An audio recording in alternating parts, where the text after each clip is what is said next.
Have you ever recorded yourself, whether it's in a video or on an audio, with the purpose of listening back and seeing what you've said, how you can improve? If you haven't done this, you've got to do it, because you're not as good as you sound. You're not as good as you think you sound. You're not as good as you think you look. The first time I ever did this was when I first got into sales, doing door-to-door. I was selling pest control. I recorded myself on a door, and I thought, holy shit, it is a miracle that anyone has ever bought anything from me. It was a really eye-opening experience. And I had that experience again yesterday when I filmed that video, day 1 of 100. And it just, man, it was humbling. It was embarrassing. That's how I'm presenting myself to the world. It's pretty crazy that no one ever even tells you this stuff. You want to be successful. You never work on your speech. You never work on your facial expressions. You never work on your handshake. I heard someone say one time, you want to be successful and you've never even worked on your handshake?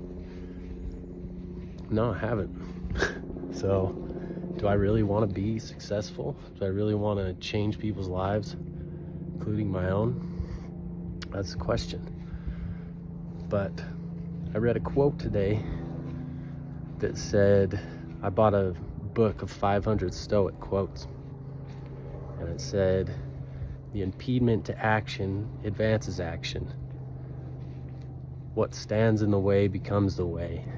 So what that meant to me is not choosing to do something is a choice. It's a choice that you're just going to ignore where you're lacking, you need to improve, and you're not doing anything. You're not doing anything to advance it.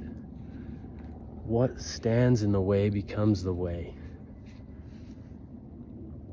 So I've made a choice that I'm going to become as good as I can in speaking and presenting myself, my ideas, what's worked for me, because everything that I know is just something that I've learned from someone else.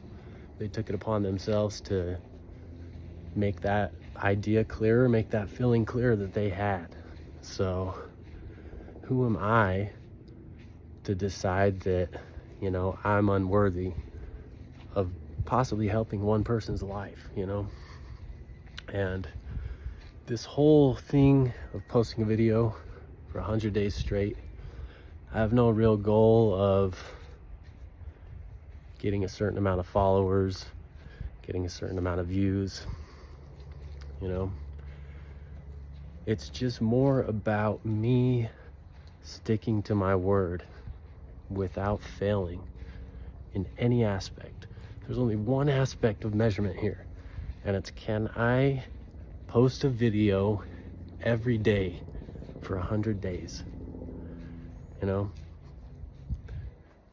That's all it is. And I know that will lead me on to greater things, because it's not even about that. It's not even about the videos.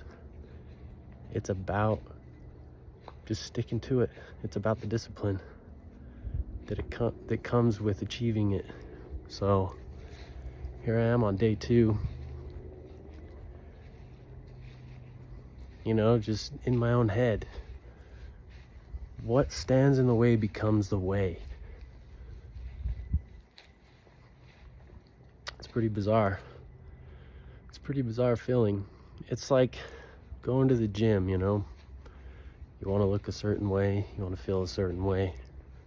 That's where it starts out. It starts out pretty superficial. That's how it was for me. I was like, man, I'm super skinny and I don't feel how I want to feel. So I went to the gym and started lifting, gaining weight, getting bigger. And it translated across my entire life, because I was going to the gym. I was like, man, I woke up early and I worked hard and did all this just to eat like shit. no, I can't do that. So it just kept translating into my life. And I know that if you get as fit as you can, be as disciplined as you can, it will bleed into other areas of your life. It's huge. It seems like a crazy thing, but that's what it is. How you do anything is how you do everything, you know? So this is day 2 of 100. Thinking back on that, I watched that video that I posted earlier yesterday, and I was like, holy shit. Is that really what I sound like? Is that really what I look like? That's how it is. That's what it is. So I have a lot of work ahead of me. I've got a lot of things to learn. I've got a lot of things to get rid of. And that's all it is, man. I was always thinking, what can I do? What can I add to my schedule? What kind of food could I add that would just make the difference, kick me over that edge, you know? And the real answer is, what can I subtract from my life? What can I get rid of that is not serving me? I think that's a better approach to take. I think that's a way better approach to take than trying to add things to your life. Because it's like, you know, there is no extra time. What stands in the way becomes the way. All of our time is spent up. So adding something else doesn't really seem like the way. But if we can subtract one thing, I want to say a day, but that's kind of crazy, you know? If I could just focus on one thing to subtract per week, per month, you know, I think that's a better approach. So figure out one thing that you're doing that's not serving you. Get rid of that. Let's go.